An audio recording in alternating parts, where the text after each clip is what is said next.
I never expected to find my boss, the man whose name made waiters tremble, sending me a desperate plea at midnight with just 2 words, "Please help." But when I found him drunk and broken on his own rooftop, something shifted between us. And the next morning, he didn't pretend it never happened. Welcome to Life in Stories, where every moment becomes a lesson and every heart finds a voice. If you love stories about kindness, redemption, and second chances, you're in the right place. Subscribe, share, and tell me in the comments where you're watching from. I'd love to know. Nora Blake had perfected the art of invisibility. At 27, she'd spent 3 years gliding through the marble corridors of the Laurent Grand Hotel like a ghost in a pressed uniform, efficient, silent, forgettable. She knew which floors creaked, which guests tipped, and which hallways Mr. Laurent walked at precisely 8:15 each morning. She knew to disappear when he appeared. The Laurent Grand wasn't just a hotel. It was a temple of wealth, where crystal chandeliers cost more than most people's homes, and the lobby flowers were replaced twice daily. Every surface gleamed, every employee moved with choreographed precision. And at the center of it all stood Henry Laurent, architect of an empire, prisoner of his own perfection. To the business world, he was a visionary. Forbes called him the man who redefined luxury hospitality. His hotels stretched across 4 continents, each one a monument to his obsessive standards. To his staff, he was something else entirely. Cold marble carved into a man, the head housekeeper once muttered. And Nora had never found a better description. Henry Laurent didn't yell, didn't threaten. He simply looked at you with those slate-gray eyes, and you knew whatever you'd done wasn't good enough, would never be good enough. Nora had seen him fire a concierge for smiling incorrectly at a guest, watched him shut down an entire restaurant floor because one napkin fold was crooked. He demanded excellence the way most people demanded oxygen, constantly, mercilessly, without apology. She'd learned to stay beneath his radar. Her life existed in the margins of his world, while guests sipped champagne in suites that cost $5,000 per night. Nora folded their sheets and scrubbed their marble bathrooms. While Henry closed million-dollar deals in the Sky Lounge, she restocked minibar chocolates and replaced monogrammed towels. It was honest work. It paid for the cramped studio apartment she shared with her Aunt Marie, whose medical bills had been piling up since the stroke 2 years ago. It kept food on the table. It left just enough some months for Nora to add a few dollars to the worn envelope hidden in her closet, the one labeled Bakery Fund in fading ink. Small dreams for a small life. That's what she told herself on the hard days. She was finishing one of those hard days when everything changed. Friday night, 11:47 p.m. The staff quarters smelled like industrial detergent and old coffee. Nora sat on a folding chair, methodically working through a tower of towels that needed sorting. Her lower back ached. Her feet burned.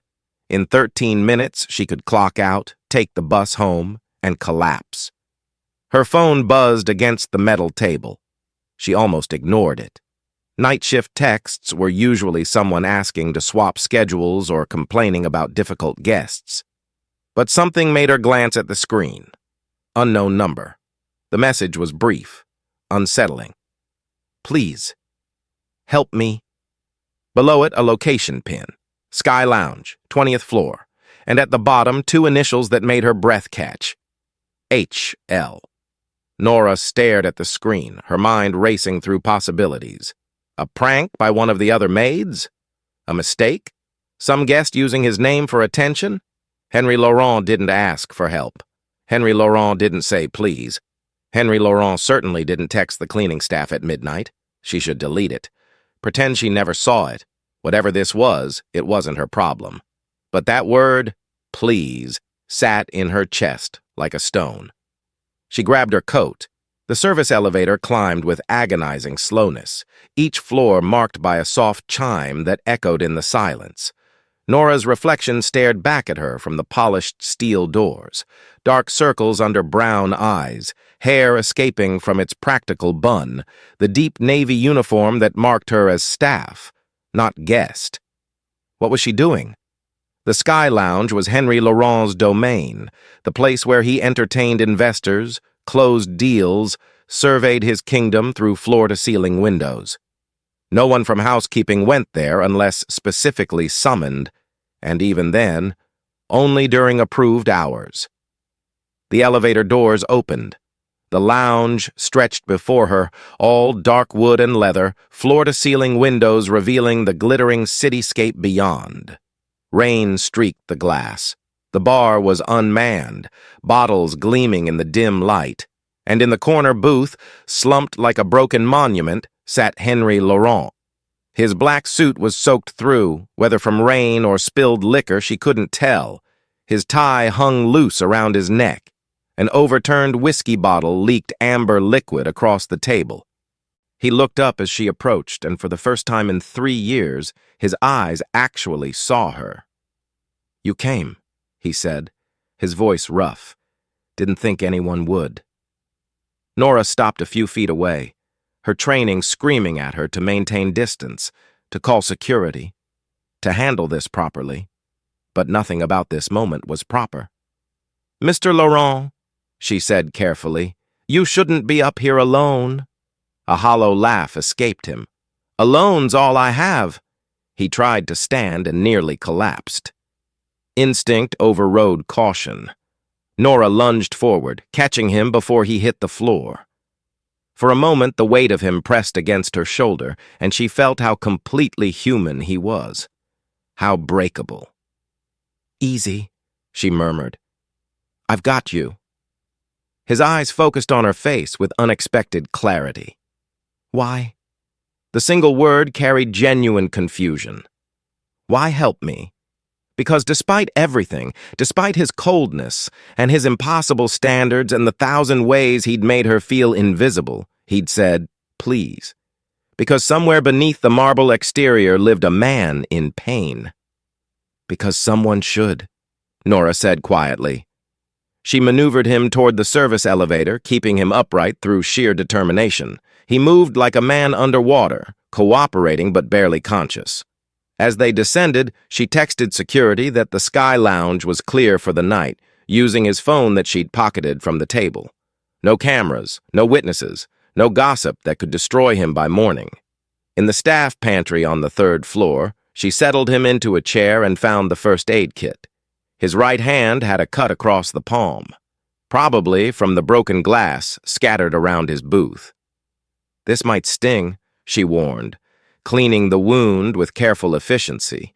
He watched her work with an intensity that made her nervous. "You know my name," he said.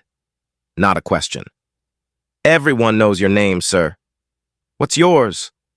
The question surprised her into meeting his eyes. "Nora. Nora Blake." "Nora," he repeated, as if testing the weight of it. 3 years? 3 years, she confirmed. "I'm sorry."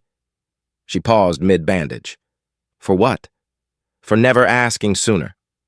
She drove him home in her battered Toyota, the silence between them heavy but not uncomfortable. He stared out the window at the rain-blurred city, his profile sharp against the passing lights.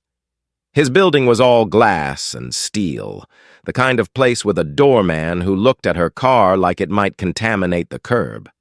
But Henry waved him off with surprising gentleness and let Nora help him to the entrance. At the door, he turned. His eyes were clearer now, focused. "Thank you, Miss Blake," he said, and the formality somehow made it more intimate. "For seeing past the glass." Then he was gone, disappearing into the lobby of his pristine tower.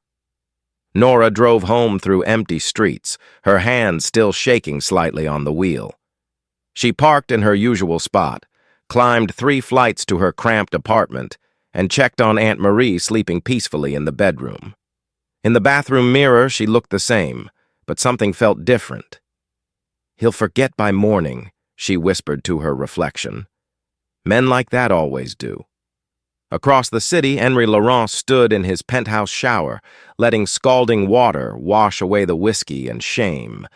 But it couldn't wash away the memory of compassion in a stranger's, no, not a stranger's, in Nora Blake's eyes. She'd asked nothing in return, expected nothing, simply helped because it was right. When had he last met someone like that?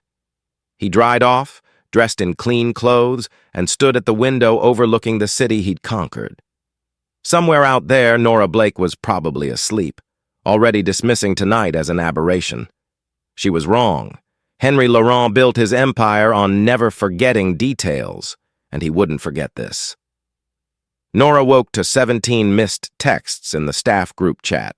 She squinted at her phone, still groggy from 4 hours of restless sleep. The messages had started at 6:47 a.m., each one more frantic than the last. "Did you see him?" "He's smiling. Actual smiling. I think hell froze over Mr. Laurent just said good morning to me. By name." Nora's stomach dropped. She threw on her uniform and caught the earliest bus, her mind racing through every terrible possibility. He'd changed his mind. He was furious. He was going to fire her for witnessing his breakdown, for driving his drunk body through the city in her rust-bucket Toyota. By the time she pushed through the staff entrance at 7:52 a.m., the entire hotel was buzzing. "There you are!" Maria from housekeeping grabbed her arm, eyes wide. "Where have you been?" "He's been asking about you." "Who has?" "Him, Mr. Laurent. He's in the lobby. Nora, what did you do?" "Nothing. Everything. She had no idea anymore." Nora moved toward the lobby on autopilot, her heart hammering against her ribs. She rounded the corner and stopped cold. Henry Laurent stood near the concierge desk and he was talking, actually engaging with the front desk staff. His posture was relaxed, his expression open. As she watched, he thanked a porter by name, asked the florist about her daughter's graduation, complimented the doorman's efficiency. The staff looked like they'd witnessed a miracle. Then his gaze found hers across the marble expanse. "Miss Blake," he said, his voice carrying just enough to turn every head in the vicinity. "A word, please." The whispers started immediately. Nora felt 40 pairs of eyes burning into her back as she crossed the lobby. Henry gestured toward the hallway leading to his private office, and she followed, each step feeling like walking toward execution. The office was exactly what she'd imagined, sleek, minimalist, dominated by floor-to-ceiling windows overlooking the city. He closed the door behind them, and the click of the latch sounded impossibly loud. "Please sit," he said. Nora remained standing. "Sir, if this is about last night, it is." He moved to the coffee bar in the corner, an actual espresso machine that probably cost more than her car. "How do you take your coffee?" The question was so unexpected that she answered automatically. Cream, no sugar." He prepared 2 cups with surprising competence, then brought one to her.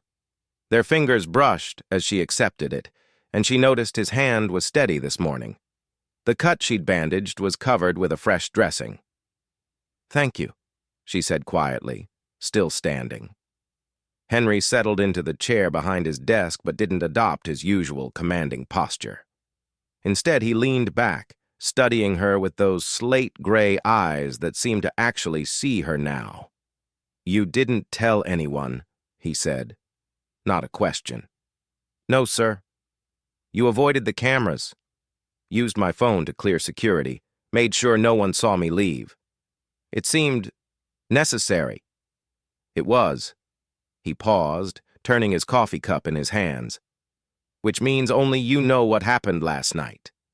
And I intend to remember it." Nora frowned. "Sir, you don't need to—" "I do," he interrupted, but gently.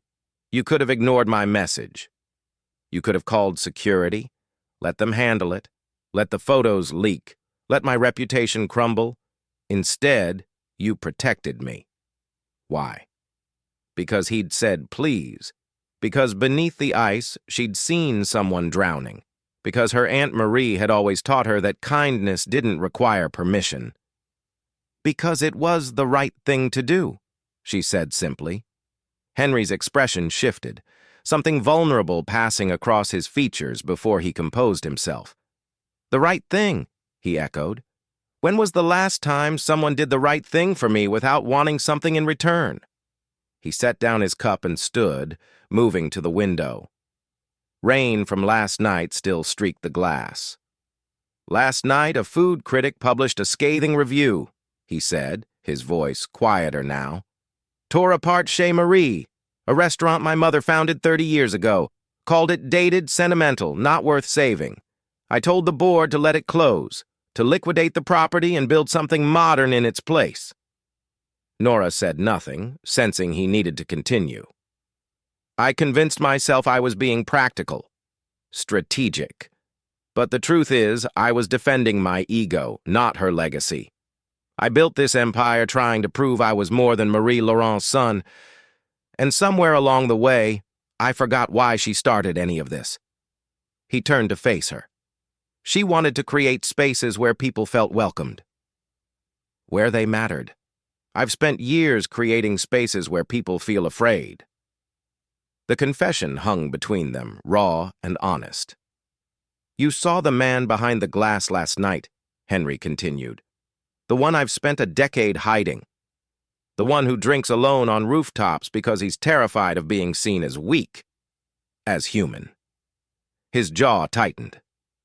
I don't want to be that man anymore. He returned to his desk and slid a cream-colored envelope across the polished surface. What is this? Nora asked. Open it. Inside was a formal letter on Laurent Grand Hotel letterhead. She scanned the words, her breath catching. Promotion to housekeeping supervisor. Salary increased to $75,000 annually. Company apartment near the property. Effective immediately. Sir, I can't accept this. She set the letter down like it might burn her. This is too much. People will think that I'm rewarding competence and compassion. He met her eyes steadily. Let them think that. You've worked here 3 years, Nora. 3 years of double shifts, perfect performance reviews, covering for other staff. You've earned this promotion on merit alone. Last night just reminded me to look at the people I've been ignoring. But I'm trying to be the kind of man you wouldn't have to save twice, he said quietly. Please, let me start here. The sincerity in his voice undid her arguments. Nora looked down at the letter, at the life-changing numbers printed there. Money for Aunt Marie's treatments. A real apartment. A chance to finally breathe. One condition, she said finally. You save Chez Marie? A ghost of a smile touched his lips. Already done. I called the board this morning.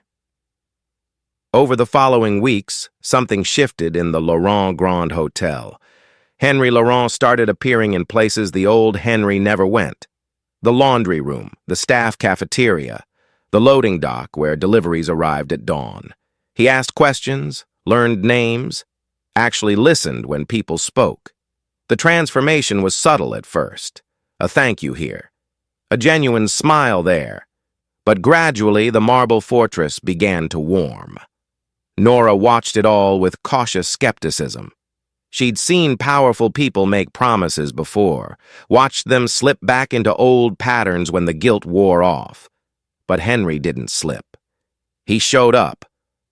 One afternoon, she was struggling with a cart of fresh linens near the service elevator when a hand reached out to steady the top shelf. These look heavy, Henry said. She nearly dropped the entire cart. Sir, you don't need to... I know. He grabbed one side anyway. Where are they going? 10th floor. They pushed the cart together to the elevator. Around them, the staff had gone completely silent, watching their billionaire boss help a maid with laundry. Someone's phone appeared, probably recording this impossible moment. In the elevator, Nora finally spoke. "You know they're going to talk about this for weeks." "Let them," Henry said. "Maybe it's time this place remembered we're all human." The doors opened on the 10th floor. He helped her push the cart into the hallway, then stepped back, brushing his hands on his expensive suit pants like it didn't matter. "Thank you, Miss Blake," he said formally, but his eyes were warm. "Thank you, Mr. Laurent." He returned to the elevator, and she watched the doors close on his slight smile.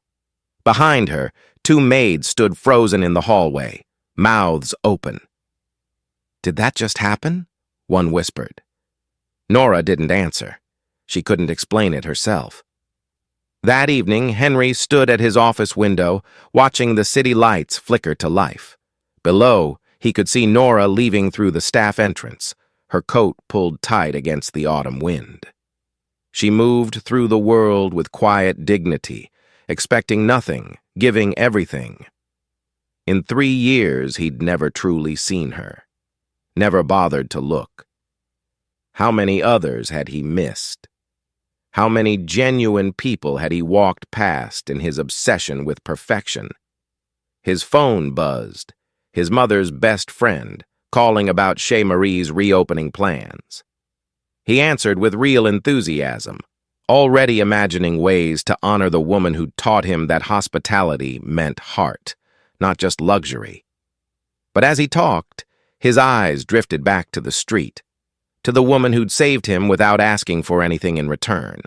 The first genuine person he'd met in years, and he realized, with surprising clarity, that he wanted to know everything about her. The Laurent Grand Hotel had always operated like a precision timepiece, every gear turning exactly when and how Henry Laurent dictated. But over the following month, something remarkable happened. The timepiece learned to breathe. It started small. Henry instituted a new policy. Staff lunch breaks extended by 15 minutes. The change seemed insignificant until people realized what it meant. He'd actually listened when someone mentioned they barely had time to eat. Then came the flowers.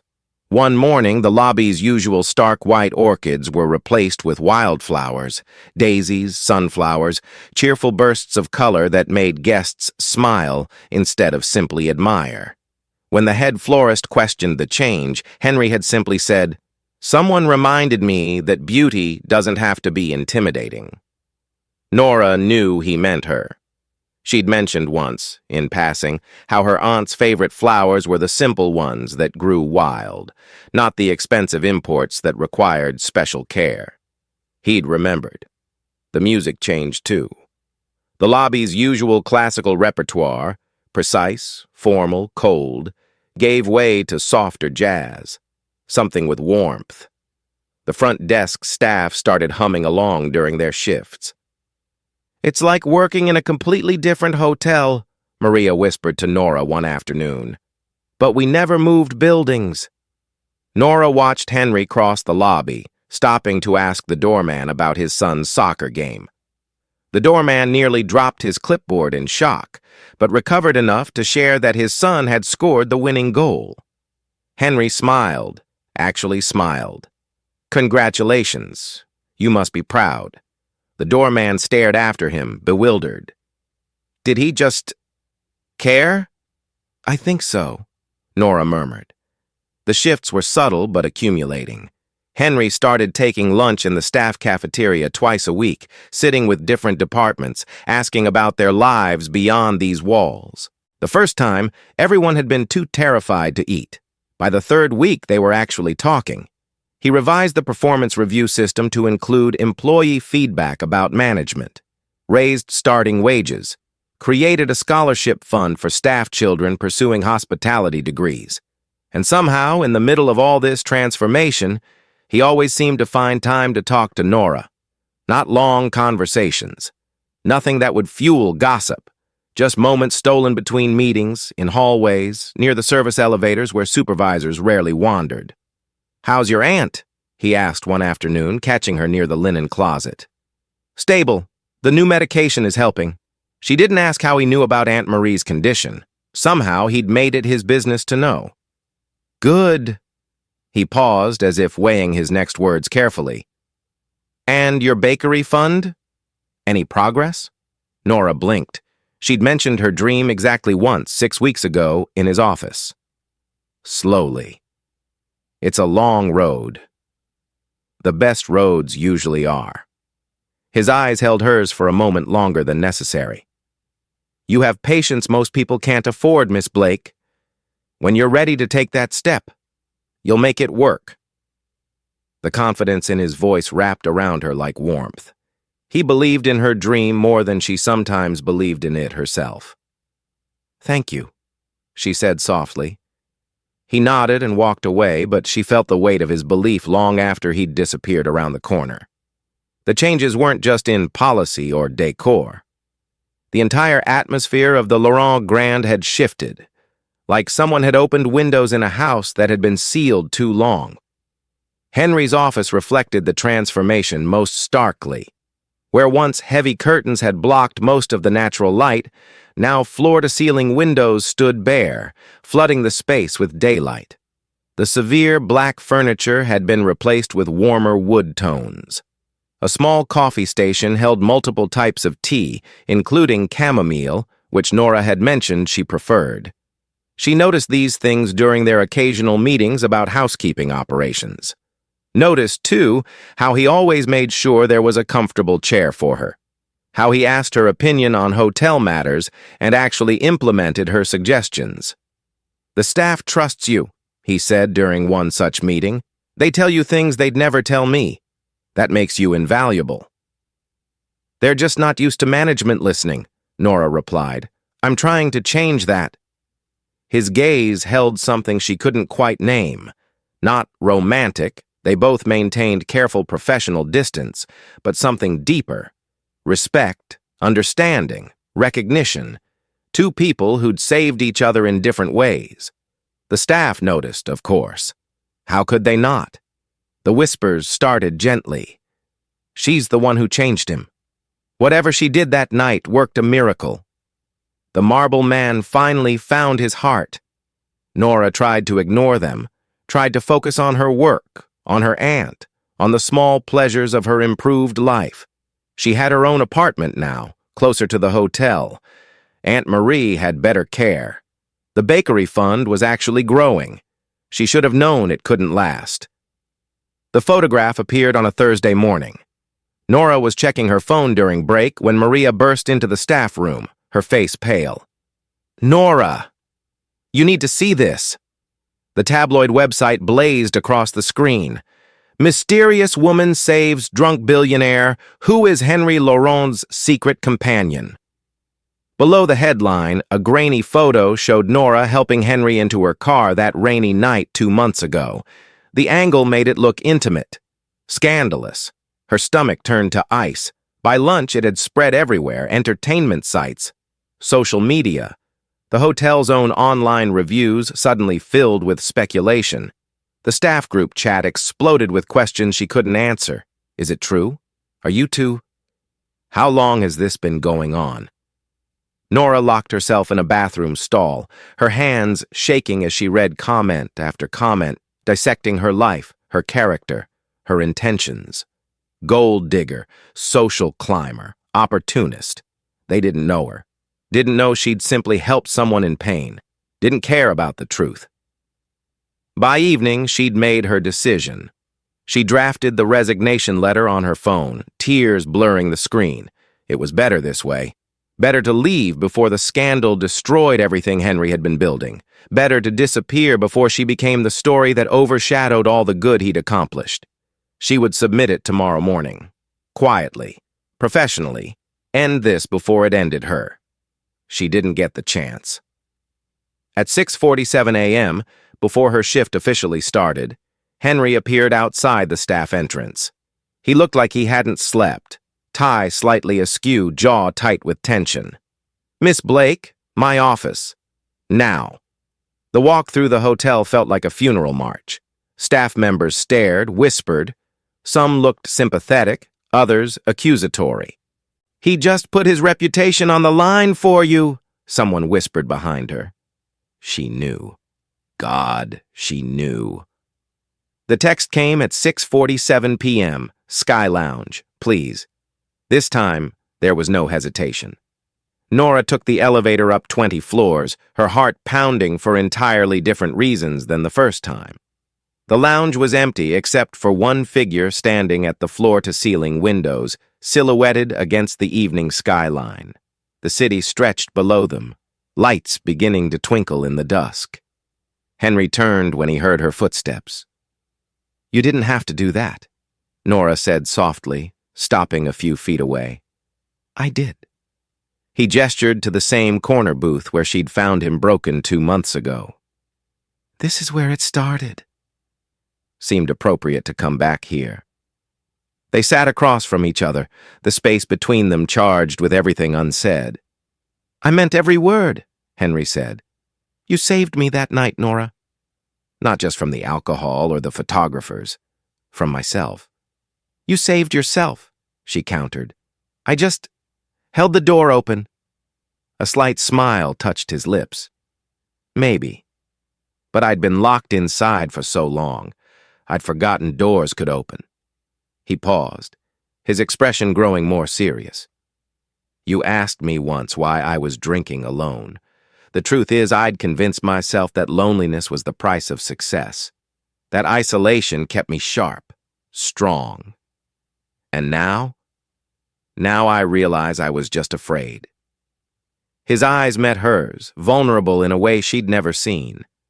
Afraid that if people saw who I really was, not the empire, not the reputation, just the man, they'd find nothing worth knowing. "That's not true," Nora said quietly. "You're the first person in years to make me believe that." He reached into his jacket and withdrew a small white envelope. "Which is why I wanted to give you this.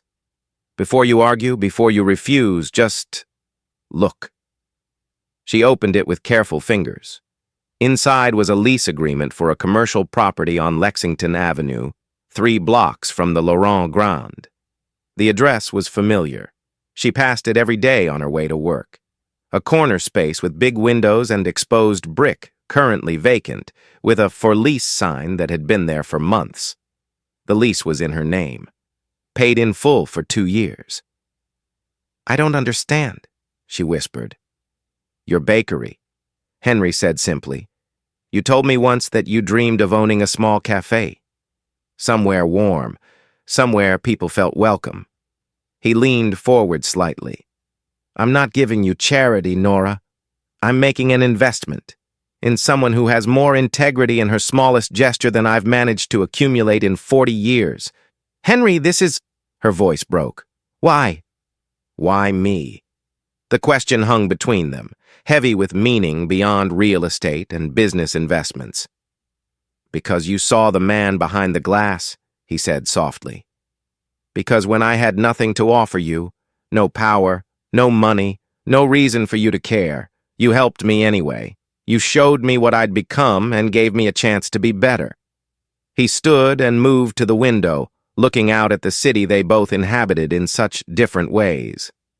"I've built hotels across 4 continents," he continued, "created spaces for thousands of strangers, but somewhere along the way, I forgot what you knew instinctively, that places only matter because of the people in them, that luxury without warmth is just expensive emptiness."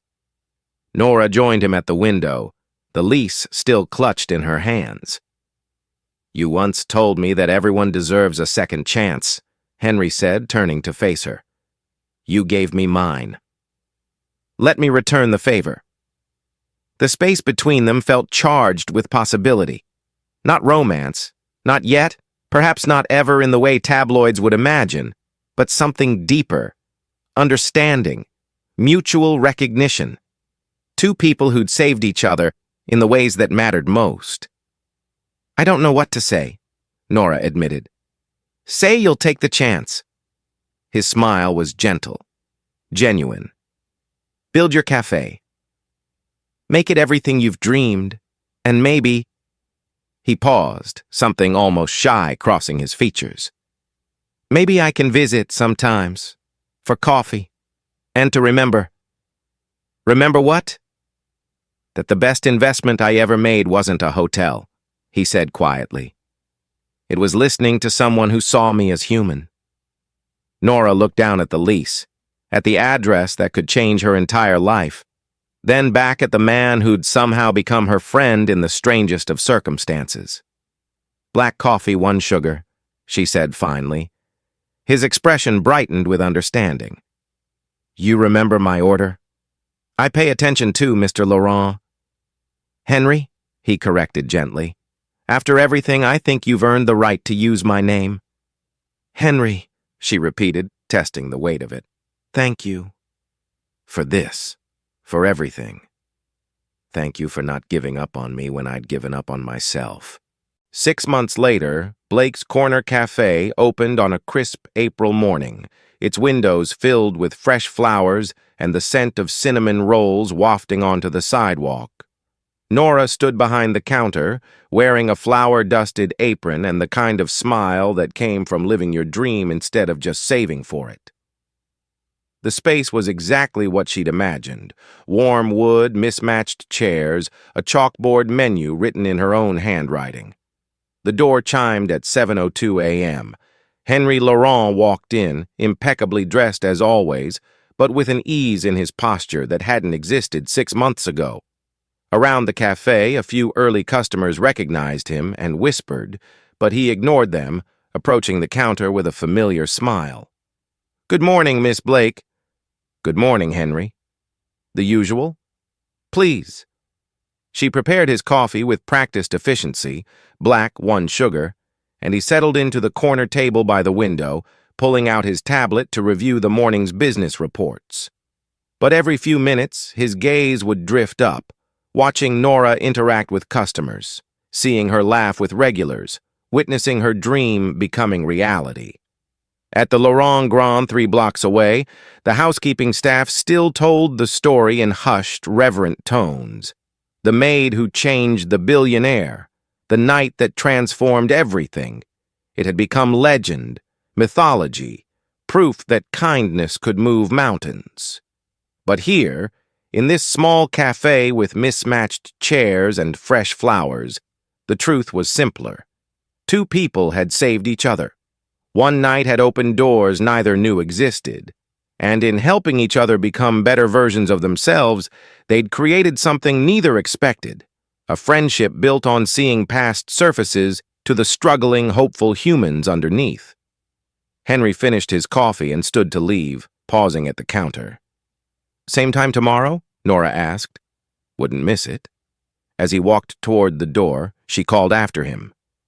Henry? He turned. Thank you. For believing in me. Thank you, he replied. For teaching me how. The door chimed as he left, disappearing into the morning crowd. Through the window, Nora watched him go. This man who'd built hotels for strangers across the world, but had needed one person to teach him what it meant to feel at home. She smiled and turned back to her cafe, to the life she'd built, to the second chance they'd given each other. And in that moment, everything felt exactly right. He built hotels for strangers, but she taught him what it meant to feel at home. Thank you for watching Life in Stories. I hope this story touched your heart as much as it did mine. Don't forget to like, subscribe, and share your thoughts below. And tell me where you're tuning in from. Every comment inspires the next story. See you in the next one.